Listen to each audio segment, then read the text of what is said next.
sucker here.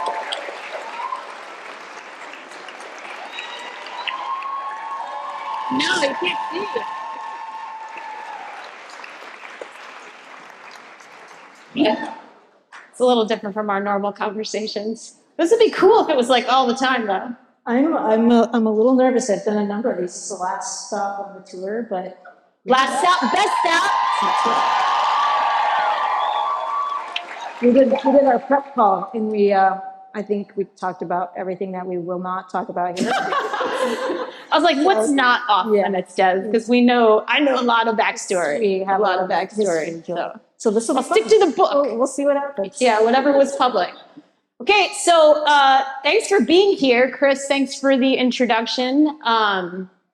Des, welcome to the DMV. Do you know what the DMV stands for?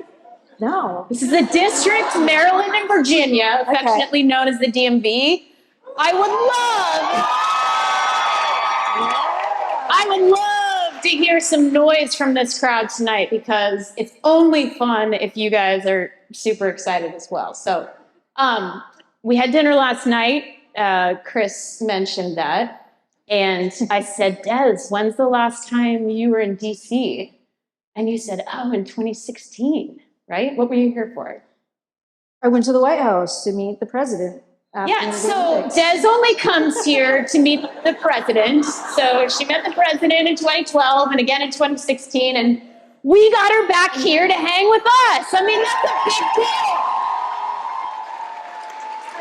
Julie, I did say I was in 2018 for the Capitol Hill run. I got to be the whistleblower, so that was cool too. Okay, cool. Yeah, we got that too. All right, we'll add that to the list of reasons why you've come here. Actually, though, she's here because the Padres are in town, and if you read her book, you know she's a big Padres fan, so we're going to go hang out there tomorrow night. All right, so big question for you, Des. Why did you write a book? That is a broad, big question, and I think it's one. We'll start out small. Yeah. I think it's sadly a lot of free time during the COVID year. And after the 2018 win in Boston, I knew there was more to the story. I knew that there was a lot of stuff that was happening behind the scenes, and it was a dramatic finish, but there was just more to be told and more to share. Yeah. And then it was figuring out the right time. So I reached out to my co-author, Bonnie Ford, in 2018, and she was busy with a bunch of stuff at the time, and I was obviously very busy with all kinds of life stuff and requests of things after that race. And so we knew it was going to happen. It was figuring out when, and then COVID happened, and I was like, oh, I have a bunch of free time. Yeah. So why not write a book? Some people bake bread. You wrote a book. Yeah. That's awesome.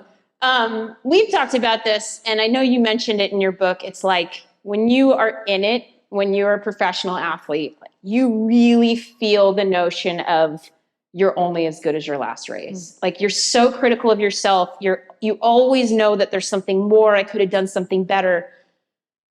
You're still in your career. Like I'm out of my career now, so I can be like, oh, I forget about the bad times and think about the good things that happened. Like the sum of the whole was it was good, like there were some good moments. But I would imagine in writing a book that you were able to kind of reflect on your career thus far in a way that was positive. Can you talk about some of the things that came through for you as you were writing a book?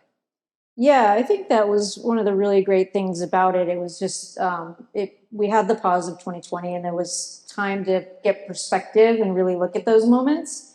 And you're right, like when you have that, what's the next thing? What's the next thing? And as we were going into this, it was the 2020 Olympic trials where I was fourth. So I was really like, I was in a low spot. So working on this was really a nice break and a nice way to shift my mindset to a lot of positive moments, like you said. And that was looking at my career as a whole and really appreciating the accomplishments. Yeah. And that's not something we do when we're really working and trying to get the next big mark. And I was able to do that after Boston 18. And I think I had enough perspective from 2011 being so close. And I was able to go like, okay, I need to enjoy these moments and understand that this is a once in a lifetime thing. And hopefully it isn't, but the reality is for most of us, winning a major marathon is a once in a lifetime thing. So I treated it that way. And then going back and working on the book, it was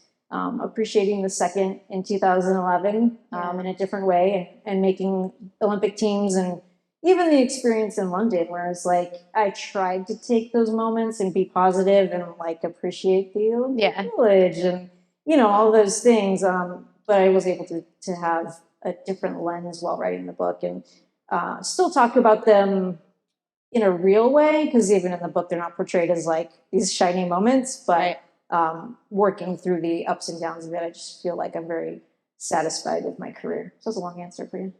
Hey, long answer is great. Yeah, because you have those moments, and as an athlete, it's like you can look back and be like, wow, 2011 led to 2018. Like 2011 fed 2012 and 2016. But when you're in it, it's like haunting, right? Like, what if that was the best that will ever be? So then 2018 happens and you're like, oh, okay, no, we're good. Like, we did it, it shined through. So, yeah, I think that's, when you look back on those moments, like, that's pretty significant.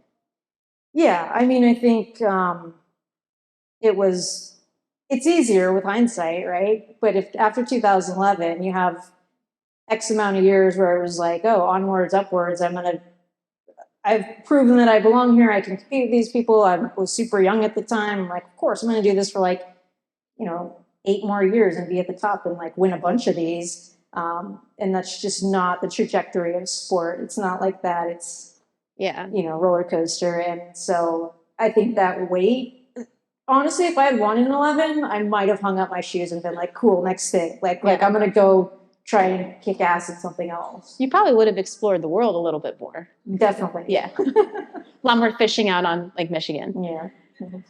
Sore spot, Julie. Yeah, sorry. I told you, it might get weird. All right, so coaches, mentorship, there are some characters in your book, people, who... There are some characters in there that are a big part of it. And, I was thinking about this, like, you talk about your club coach when you first got into track in the San Diego community. You went to ASU and worked with Walt Drenth. Walt introduced you to the Hansons, Keith and Kevin. John Ball's this character that kind of comes in and out of the storyline. Your dad is a big part of your influence and stuff. And you and I have talked about this because we kind of feel like we're cresting this place in running where you express this in the book, like this level of gratitude, right? And the evolution of an athlete and the evolution of the runner, and kind of moving through these spaces where it's like you were growing, right? You were growing as a human, you were growing as an athlete, you were growing as a woman. And you have some people who are with you all the way through. Like Walt is someone who was with you when you're 18 years old, and he's with you today, right? As your current coach. And then you outgrew some different spaces, but every piece of it was a learning. Talk about like your growth as an individual and how those mentors, coaches played a part in different places for you. Yeah, I mean, I think that's the goal, particularly when you're in a career where you're like, I don't really contribute a ton to the world. So like I do when I win. Yeah, and it's like, it's a little bit of an arrested development. Like you can kind of just, you compete with like 23 to 28-year-olds for the most part, right? Yeah. So like when you stay in the same situation and they keep bringing new 23-year-olds, I'm just 23 now. Okay, I'm going to go on a tangent here. So has anybody watched Miss Americana, Taylor Swift's documentary on Netflix? Okay. You've got no idea this is going to go to a Taylor Swift. Yes! Right. But she has a line in there and she's like, yeah, I think people like stagnate at the age where they get famous and they just sort of like stop developing as humans, and I don't want to do that. And I was like, oh my gosh, like that's like so wise to recognize that. And I think that could very well happen in running. You just like stay in the same group, you stay around the same age. And it was super important to me to I never thought I would be a professional runner. Yeah. This is like always weird to me. The applause of Yeah. like meeting fans and taking photos, like it will never be a normal thing because it's just was so unexpected. And so in doing that and deciding to do that, it was like, okay, you still have to grow as a human, see the world, like develop your life. And Yeah. relationships are obviously a big part of that. And so I think, you know, there's been people that have grown with me. There's obviously people whose lessons I've taken and still they influence me today. And then there's people that it just, you know, you hit the moment where it's been a great run and you're super thankful, but you just have to move on. And so those have all been my experience. And it sounds kind of like a strange thing where it's like, oh, I'm not learning from you anymore, so I'm going to move on. But that's just how I've felt. And, you know, that, again, like you said, that doesn't take away from the gratitude. And hopefully there's an acquaintance or friendship still involved, but that hasn't always been the case either. So Yeah. I mean, if you relate it to like corporate life, you wouldn't be in an entry-level job forever. I should right? hope not. So, unless you're really doing something wrong and flying under the Right. radar. Like there's growth and there's a growth path. And so that is significant. Okay. So I want to talk to you about your dad. Okay. To hear. Don't do one of those surprise things. No, Dennis. no. We do have a surprise, but it's not your dad. Okay. And we will open up for questions, hopefully, if I don't run on and on and on with questions. But I was lucky enough. So I worked at Brooks up until December of 2022, so just a couple months ago. And I had the pleasure of being Des's athlete manager. So I managed all of the pro athletes at Brooks. And She's got stories. got some stories. So I got to read your manuscript, sorry. Would you call it a manuscript or transcript? What am I? Manuscript. Manuscript. Okay, It got was it. like V3 I'm not in the book or world. something. I'm not really Yeah, either. okay. We could bring up our never mind. I got to read your manuscript, I think in October. She did us the honor of giving us like one of the early drafts. And I remember reading those first few chapters, and a lot of it is about your dad and the way that you were raised. Parent relationships are always complicated, and he pushed us really hard. He really did. But there was so many valuable lessons, and that's like where work ethic comes from. It's where my curiosity comes from. It's love of sport. Like all of these things that are really great stayed with me. And, you know, again, as a kid, you don't love how the lessons being presented. And it was tough love, but as an adult, I totally get it. And I appreciate those things about myself.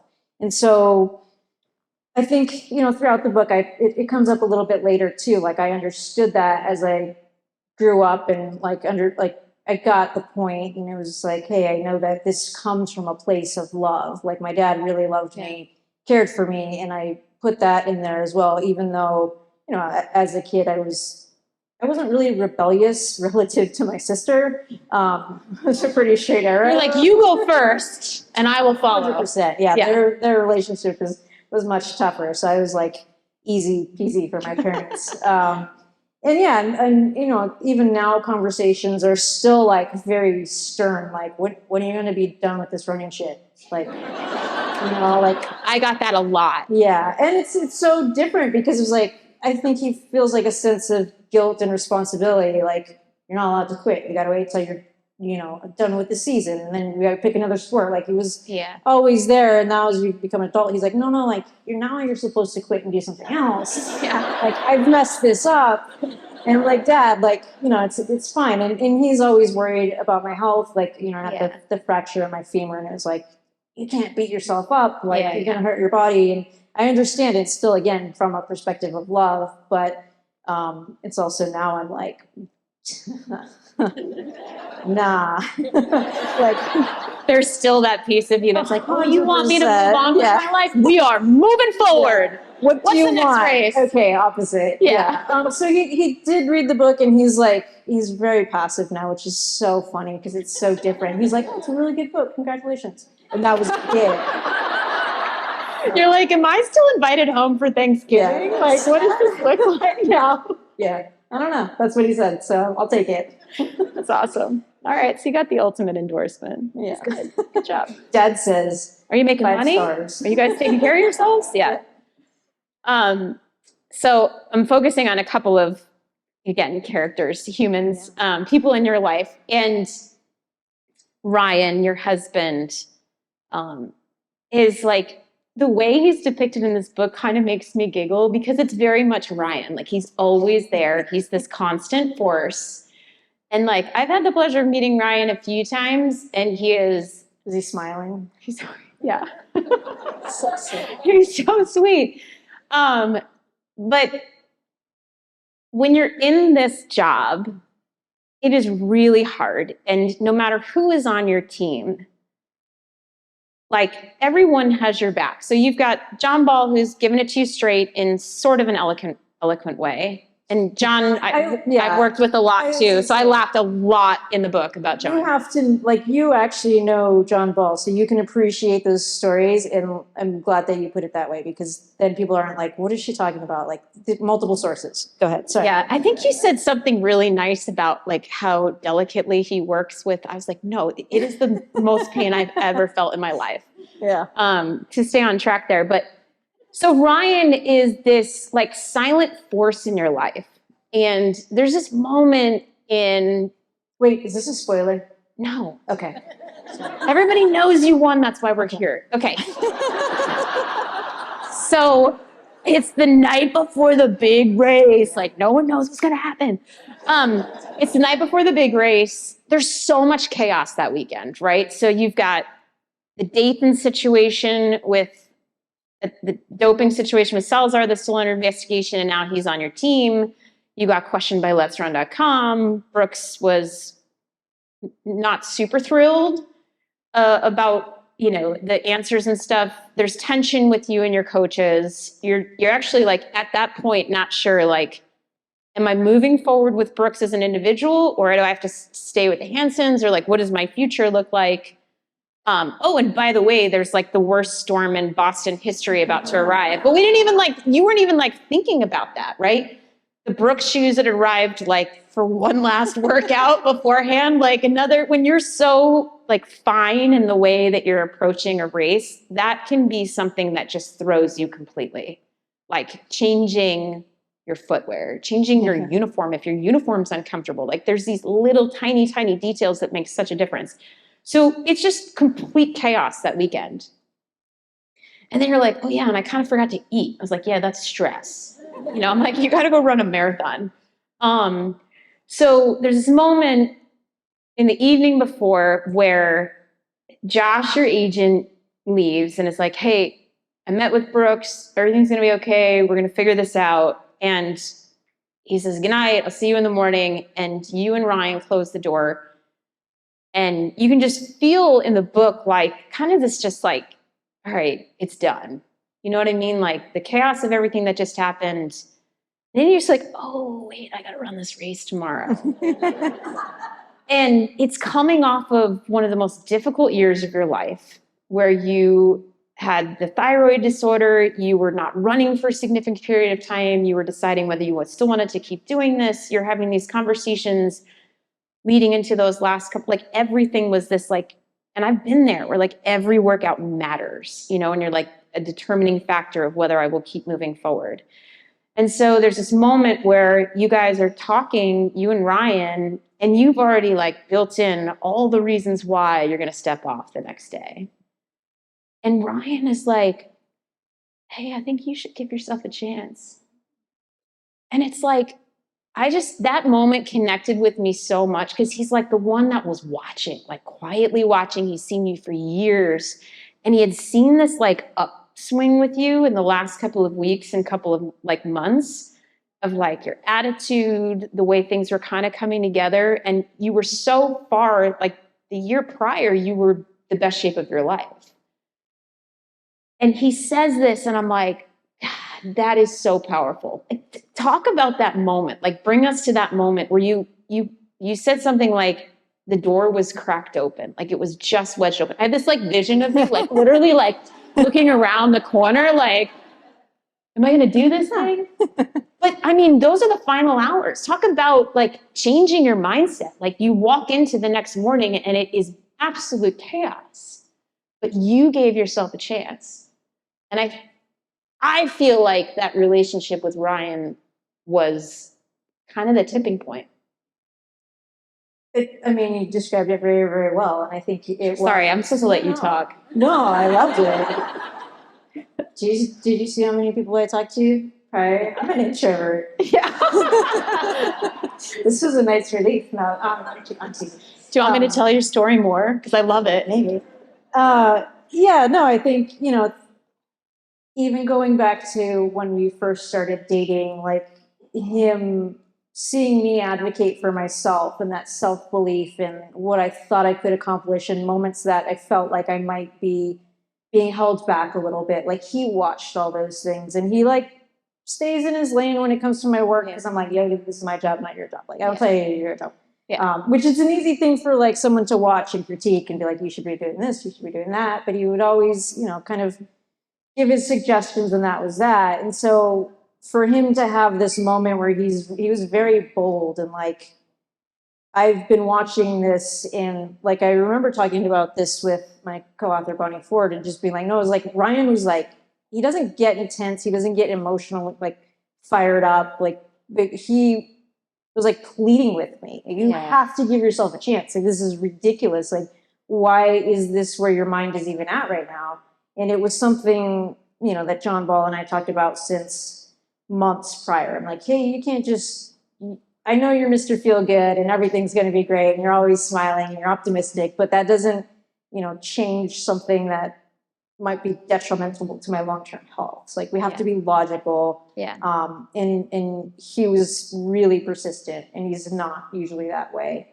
And he just knows the things that make me a great runner, and the things I was holding back from feeling positive about because the last year prior had been so rough. And so it was really a reminder I needed to be like, this is a possibility. And just because there was some tough times doesn't mean all the tools you've built over many, many years are unavailable. Yeah. Like you still have to dig into the tool bag and get them out, but they're all there. Like you've done the work and you have years and years of work under your belt already. So it was a cool moment to have someone believe in you more than you believe in yourself. Yeah. I think it's a strange thing. Like, and you've been in this, you're like, no one should ever care about my running more than me. Like, you know, like this is the most important thing to me. And if someone else cares more than me, like, then what are we even doing here? You know, it's time to move on. And that was a moment where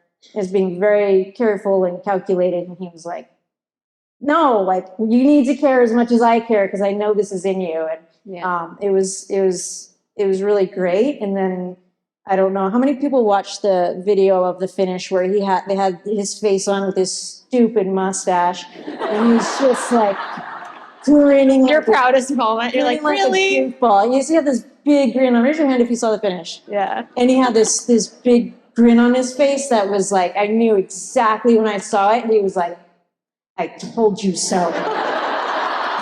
But he didn't say it, right? He didn't. He held back. That was the smile, though, Julie. He actually said it, but the mustache was actually covering it up. Yeah, sorry.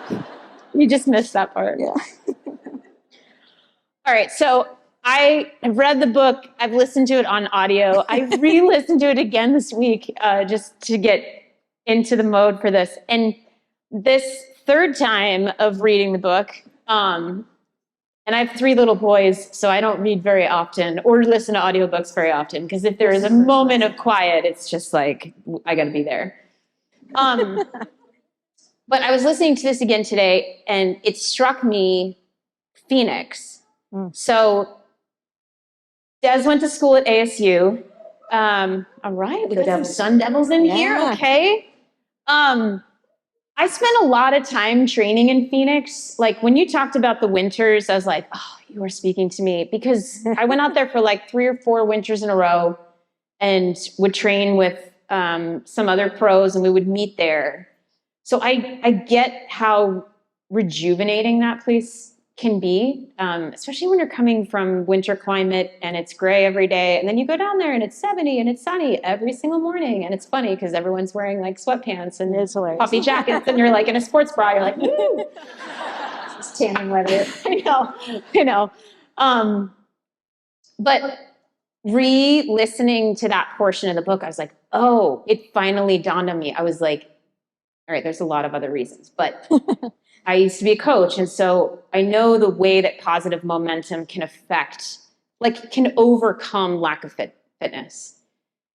And re-listening to that section of the build-up to Boston, you were broken, essentially, that year. And we're questioning life. We're questioning whether you wanted to do this. I'm sure there were a lot of expletives involved. I'm sure there was a lot of sleep involved. It was a scary time in your life, but it brought you back to like zero.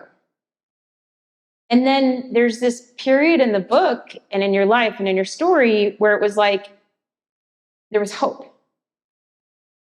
And I love that section so much because I'm like, that's why in my world as a coach and having been in similar shoes, I'm like, you had just enough hope heading into the starting line that you had this momentum. Like I had a coach once and he said, I would kill to be 10% undertrained and 1% overtrained on any starting line. Because undertrained means you have hope and overtrained means you're done. So you headed into this period of time and like every single run was like, okay, it's a little bit better. And you've got John there being like, all right, like we're just going to take it day by day. You were rebuilt. And there's this moment for me where I'm like, that's why she won Boston. Like she had this hope. Now there's a decade's worth of frustration and getting after it and all this stuff. But I was like, you had just enough hope. And then you had magic mix of Ryan. And I'm going to make this little cocktail here together. Of like, you went into the starting line that morning with hope, and hope is just brilliant. Like, tell us a little bit about that section of your story of like what those few months heading in were like. I feel like you rediscovered yourself as a runner. Yeah, I think I was forced to, and that was the beauty of it. And every time I've really struggled with running, it's like, what's the point of this? Like, why am I doing this? Why am I not listening to my dad and move on, get a job. Right. Yeah, exactly. It's like, yeah, I've done this. I've been to these races. Like in 2011 was really motivating for a long time, onwards, upwards. And then it got to the point where you're right. Like there was the hope component started to dissipate and it became just like, that was a missed opportunity. Yeah. And in those moments, it was like refinding the love of the run. Yeah. Just the process. And we talk about like, love the process, but like until you're out. Are you having fun while you're doing this, Des? Exactly. And it's like every single day was a recommitment. Like, okay, I have to like just see what today gives me and be happy with it and then try again tomorrow. And that was the keep showing up tweet was really Oh, you just queued up my next question. Sorry. Thanks. You want me to go? Go. Sorry. Yeah, but that whole, I mean, that was really great. I think that was the first time that I did what I wanted during the winter. Like we would typically go to Orlando, no offense to Orlando, but like we went there every year to the same spot. Like I literally ran by bus stops where I like saw kids grow up. I like need to go somewhere else. So that was the first year I was like, I'm in Phoenix. These are different children. Never seen them before. Like, wow, they don't know me. I don't know them. Let's watch them develop over the years. And so it was like, who's this creepy lady? Yeah. How's the bus get here? But yeah, it was new, and I liked that. Like, I mean, going to Kenya was a moment where I was like, I just have to do something fresh. Going to Phoenix was old, but it was new, and that like it was mine, and like it kind of was like a thing with my father. It was like we were told to go to Florida, and we were told to train on this program, and we were told we had to hit these splits. And in Tempe, I could choose what I wanted to do, and I could choose where I wanted to run. There was like independence involved with it. And I think that, like you said, created a lot of hope. And, you know, I mean, the Boston race on the day alone, like that built throughout the race as well. So I think Yeah. you really nailed that component of it. Because at the start, it was like, well, Yeah. I'll just get to this point, and then it started to get momentum, and the whole thing changed, obviously.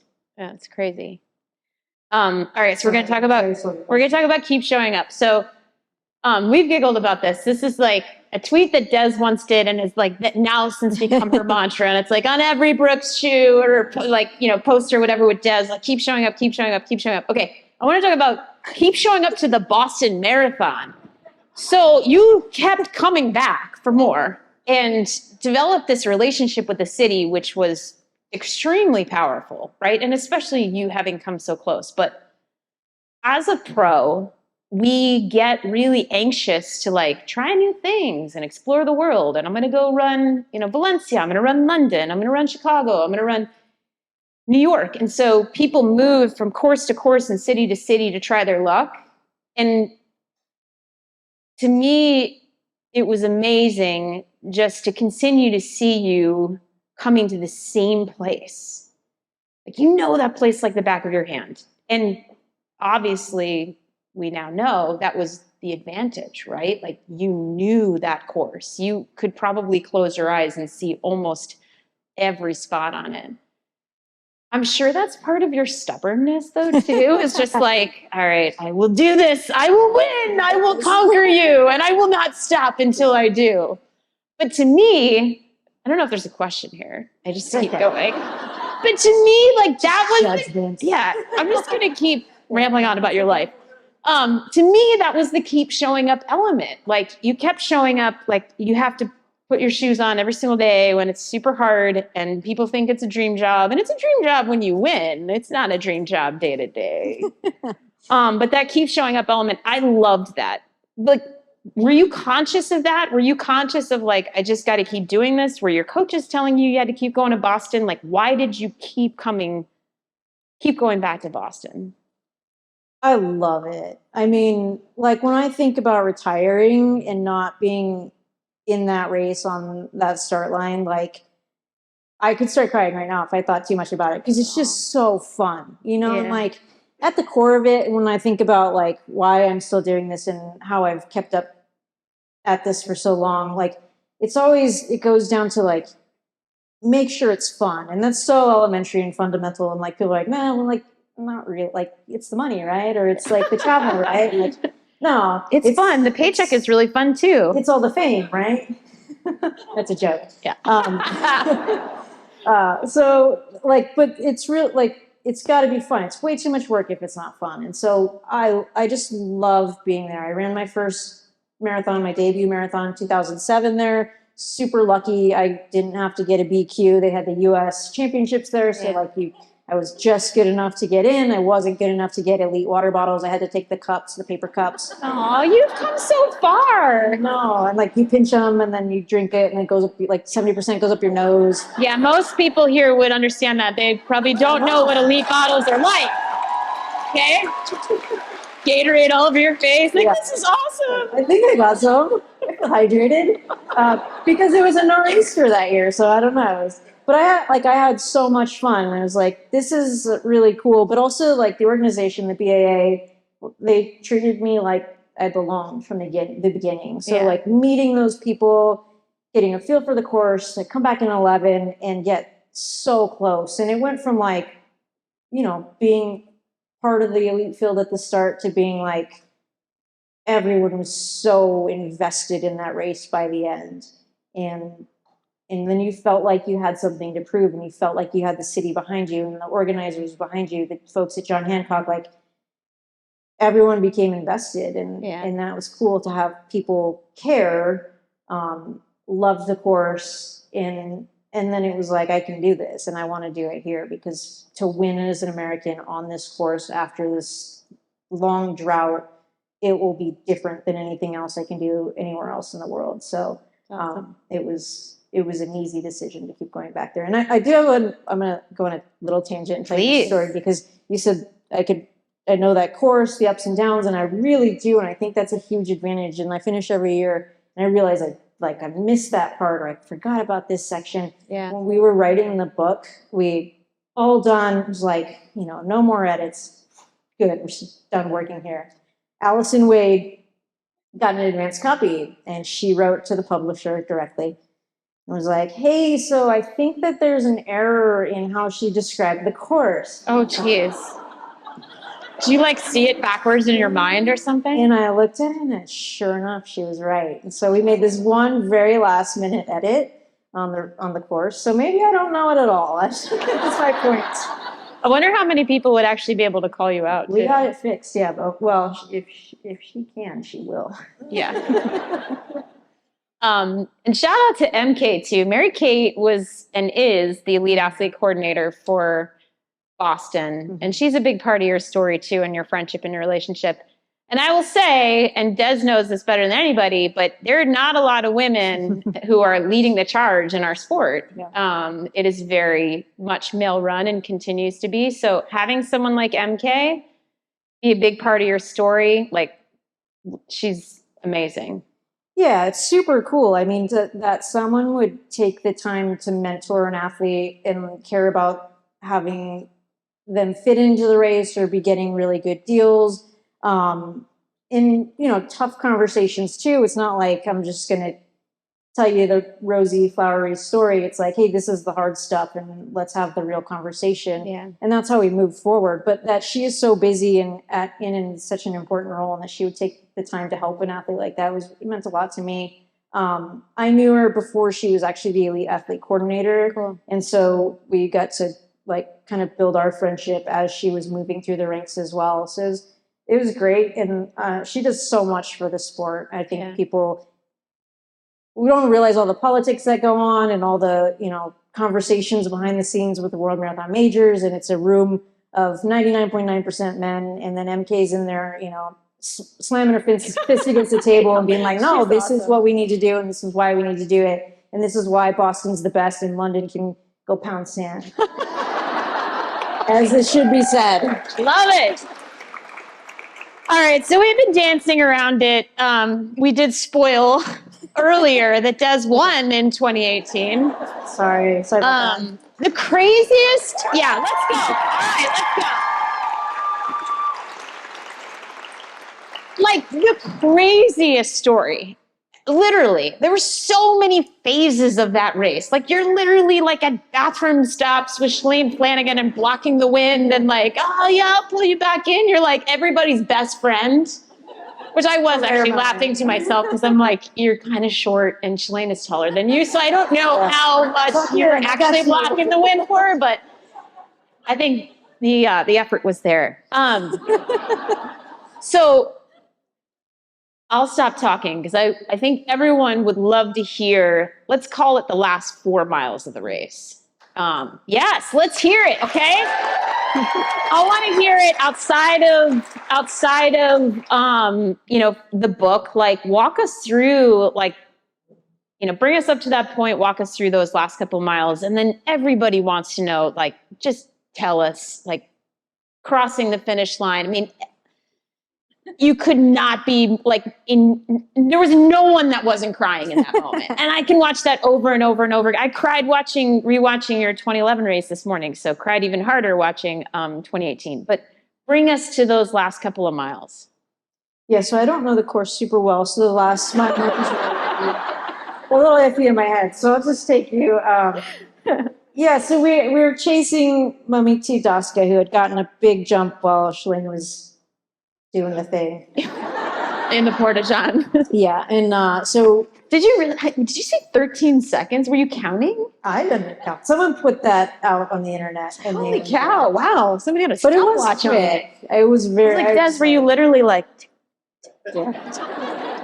I was surprised. I was like, I bet she was just in there warming up her hands.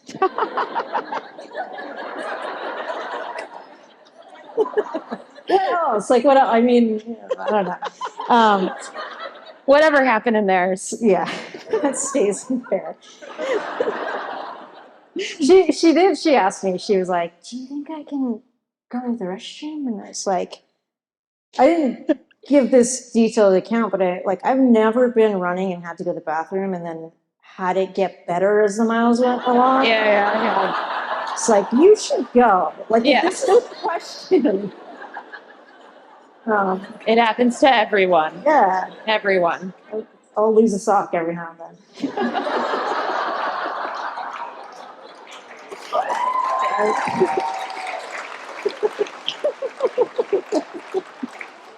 All right, no, so I'm gonna get back on track. All right, let's get serious. Yeah. This is why people came. Yeah, for the seriousness.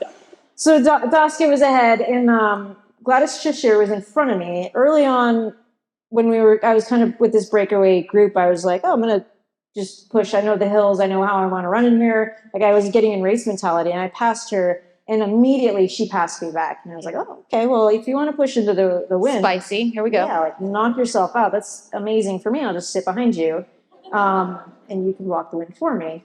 So she's doing all the work getting us up to Daska. And honestly, at the beginning of, like, as we turned into the hills, I was like, she's gone. Like, Daska's going to run away, win this. And then you could see her. Like, you could see the press trucks. You could see her blue shirt.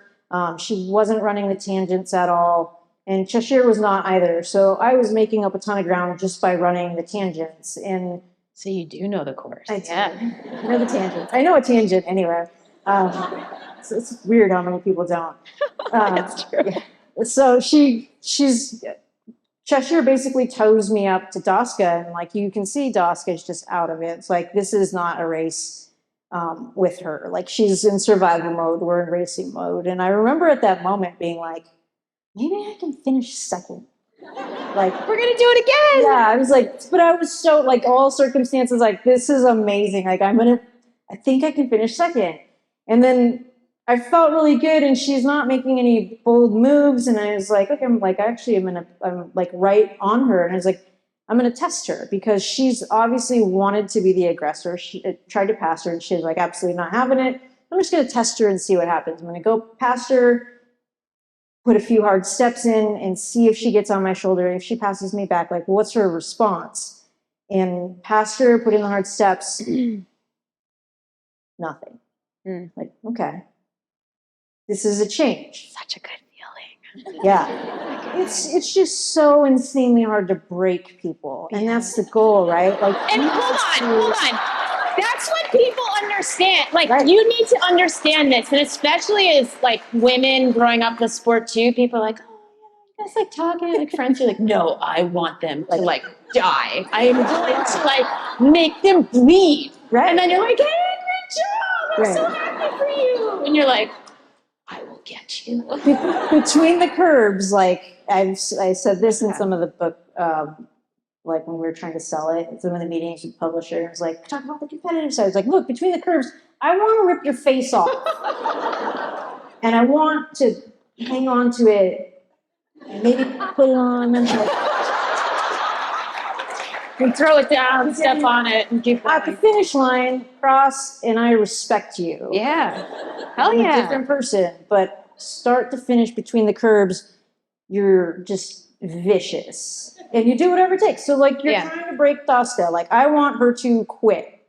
And that's what racing is. And so I had this moment where it was a little bit quiet, and, you know, there was no response. And then it was longer and longer. And then the challenge became, I was like, if she hasn't come up to me or tested me or anything, she's probably going the wrong direction. Like, she's going backwards, right? Like, she's fading. And so then the challenge is, do my mistakes, don't die, don't fall. 100%.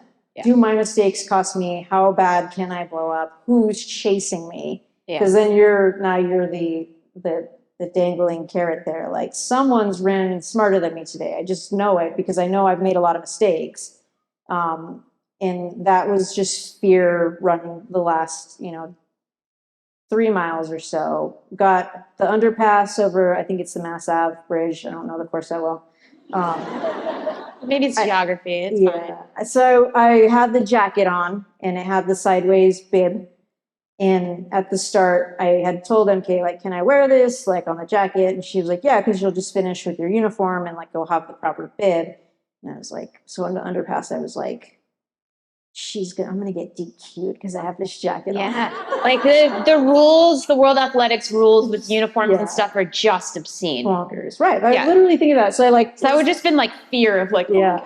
There was like a lot of fear going on. And that was probably irrational in hindsight, but I was like pulling on the thing. Like, then I was like, I'm racing. Like, this is stupid. Like wearing the jacket, if I get DQ'd, that'll be I'll the ask for forgiveness. most insane thing in history. And Yeah. like the jacket will be so iconic. The jacket was so good. The jacket that Des didn't win it. Yeah, it was too good.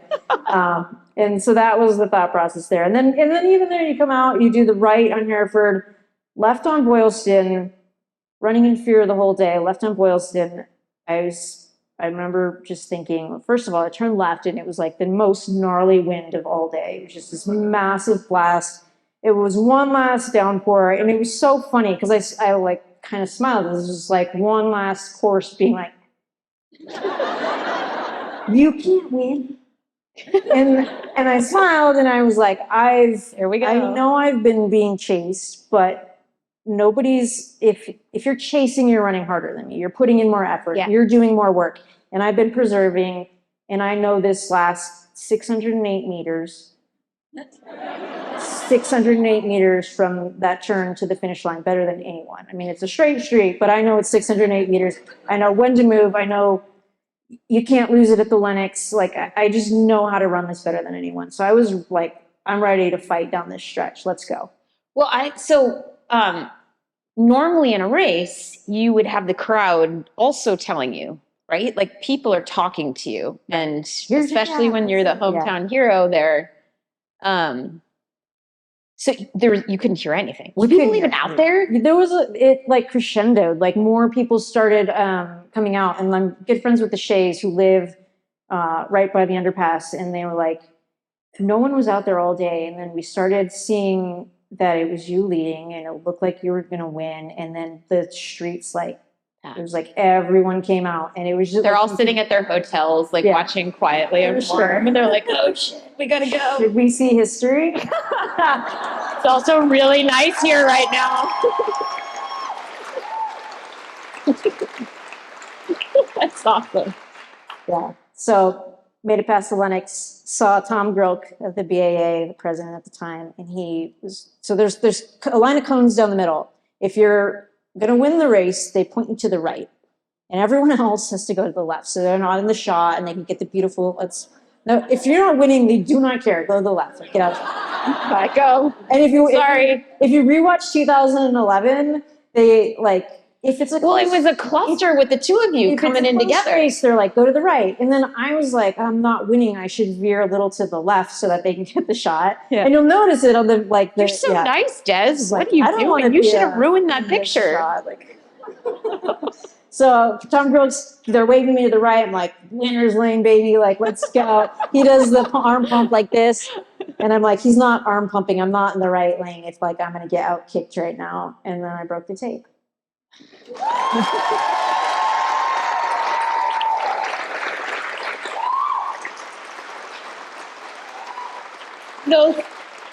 Those first few moments must have felt so surreal, like what just happened?